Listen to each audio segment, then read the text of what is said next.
Sri Krishnaya Paramatmane Namaha. Mahabharata, Rishyasringar. It is an error to think that it is easy for a person to lead a life of chastity if he is brought up in complete ignorance of sensual pleasures. Virtue guarded only by ignorance is very insecure, as illustrated by the following story. It is told in the Ramayana also, but not in the same detail.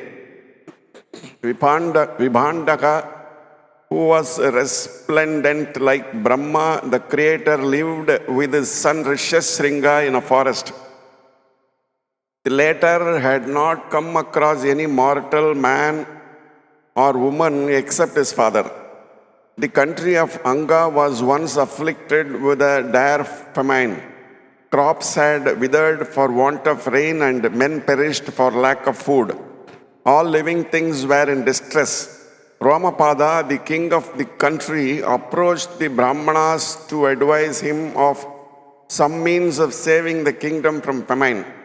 The Brahmanas replied, "Best of kings, there is a young sage called Rishyasringar who lives a life of perfect chastity.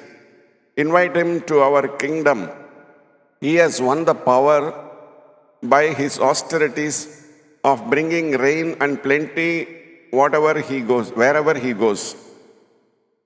The king discussed with his courtiers the means by which Rishyasringar would be brought from the hermitage of the sage of Vibhandaka.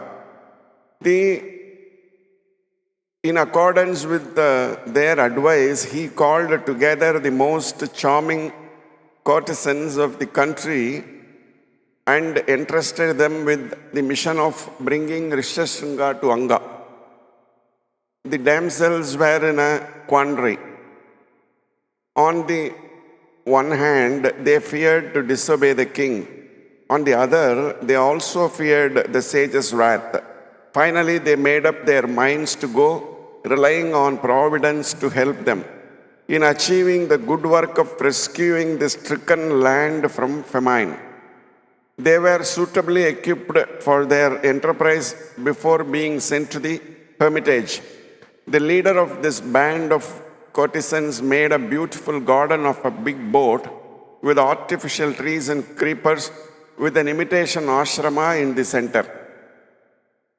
She had the boat moored in the river near Vibhandaka's hermitage, and the courtesans visited the hermitage with quaking hearts. Luckily for them, the sage was not at home. Feeling that this was the opportune moment, one of the beautiful damsels went to the sage's son. She thus addressed Rishyasringar, "Great sage, are you well? Have you sufficient roots and fruits? Are the penances of the rishis of the forest proceeding satisfactorily? Is your father's glory constantly growing? Is your own study of the Vedas progressing?" This was how rishis used to accost one another in those days. The youthful anchorite had never before seen such a beautiful woman form or heard such a sweet voice. The instinctive yearning for society, especially of the opposite sex, though he had never seen a woman before, began to work on his mind from the moment he beheld the graceful form. He thought that she was a young sage like himself and felt a strange, irrepressible joy surging up in his soul. He answered, fixing eyes on his interlocutor, "You seem to be a bright brahmachari. Who are you? I bow to you. Where is your hermitage? What are the austerities you are practicing?" And he rendered her the customary offerings. She said to him, "At a distance of 3 yojanas from here is my ashrama. I have brought fruits for you. I am not fit to receive your prostration, but I shall return your greetings and salutations in the way customary with us." She embraced him warmly, fed him with the sweets she had brought. decorated him with perfumed garlands, and served him with drinks. She embraced him again, saying that was their way of salutation to honored guests. He thought it is a very agreeable way. Shortly after, fearing the return of the sage Vibhandaka, the courtesan took her leave of Rishyasringar, saying it was time for her to perform the Agnihotra sacrifice, and gently slipped out of the hermitage. When Vibhandaka returned to the hermitage, he was shocked to see the place so untidy, with sweetmeats scattered all over, for the hermitage had not been cleansed. The shrubs and creepers looked draggy and untidy.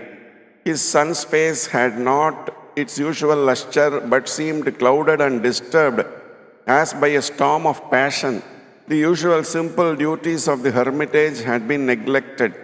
Vibhandaka was troubled and asked his son, "Dear boy, why have you not yet gathered the sacred firewood? Who has broken these nice plants and shrubs? Has the cow been milked? Has anyone been here to serve you? Who gave you this strange garland? Why do you appear worried?" The simple and ingenuous Rishyasringar replied, "A brahmacharin of wonderful form was here. I cannot describe his brightness and beauty or the sweetness of his voice. My inner being had been filled with the indescribable happiness and affection by listening to his voice and looking at his eyes. When he embraced me, which it seems is his customary greeting, I experienced a joy which I have never felt before. No, not even when eating the sweetest fruits." And then he described to his father the form, beauty, and the doings of his fair visitor. Rishyasringar added wistfully, "My body seems to burn with desire for the company of that brahmachari, and I should like to go and find him and bring him here somehow. How can I give you any idea about his devotion and brightness? My heart pants to see him."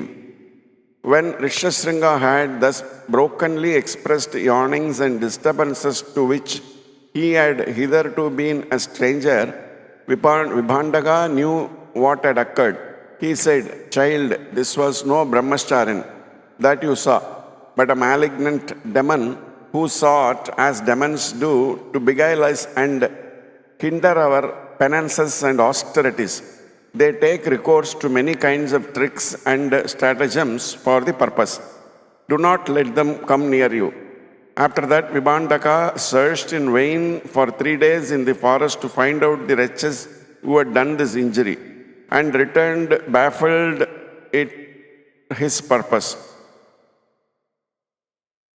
On another occasion, when Vibhandaka had gone out of the hermitage to bring roots and fruits, the courtesan again came softly to the place where Rishyasringar was seated. As soon as he saw her at a distance, Rishyasringar jumped up and ran to greet her gushingly, as pent-up water surges out of a reservoir that has sprung a leak. Even without waiting for prompting this time, Rishyasringar went near her and after the customary salutation said, "O shining brahmacharin, before my father returns, let us go to your hermitage." This was just what she had hoped and worked for, and together they entered the boat, which had been made to look like a hermitage. As soon as the young sage had entered, the boat was freed from its moorings and floated easily down its welcome fleet to the kingdom of Anga. As might be expected, the young sage had a pleasant and interesting journey, and when he reached Anga, he certainly knew more about the world and its ways than he had done in the forest. The coming of Rishyasringar delighted Romapada infinitely, and he took his welcome guest to the luxuriously provided inner apartments specially prepared for him. As foretold by the Brahmanas, rain began to pour the instant Rishyasringar set his foot in the country. The rivers and the lakes were full, and the people rejoiced. Romapada gave his daughter Shanta in marriage to Rishyasringar. Though all ended as he had planned, the king was uneasy in his mind, for he was afraid that Vibhandaka might come in search of his son and pronounce a curse on him. So he sought to mollify Vibhandaka by lining the route he would take with cattle and kind, and by instructing the cowherds in charge to say that they were Rishyasringa's servants and had come to welcome and honor their master's father and place themselves at his service. Not finding his son anywhere in the hermitage, the enraged Vibhandaka thought that this might be the work of the king of Anga. He crossed intervening rivers and villages and marched to the capital of the king as if to burn him in his anger. But as at each stage of the journey he saw magnificent cattle which belonged to his son and was respectfully welcomed by his son's servants, his angry mood passed gradually as he approached the capital. When he came to the capital, he was received with great honor and taken to the king's palace, where he saw his son sitting in state like the king of the gods in heaven. He saw by his side his wife, the princess Shanta, whose great beauty soothed and pleased him. Vibhandaka blessed the king. He laid this injunction on his son: do all that will please this king. After the birth of a son, come and join me in the forest. Rishyasringa did as his father bade him. Lomasa concluded the story with these words addressed to Yudhishthira: like Damayanti and Nala, Sita and Rama, Arundhati and Vasishta, Lopamudra and Agastya, and Draupadi and yourself, Shanta and Rishyasringa repaired to the forest in the fullness of time and spent their life in mutual life and the worship of God. This is the hermitage where Rishyasringa lived. Bathe in these waters and be purified. The Pandavas bathed there and performed their devotions. With this, the chapter 32 comes to an end. Om Namo Bhagavate Vasudevaya.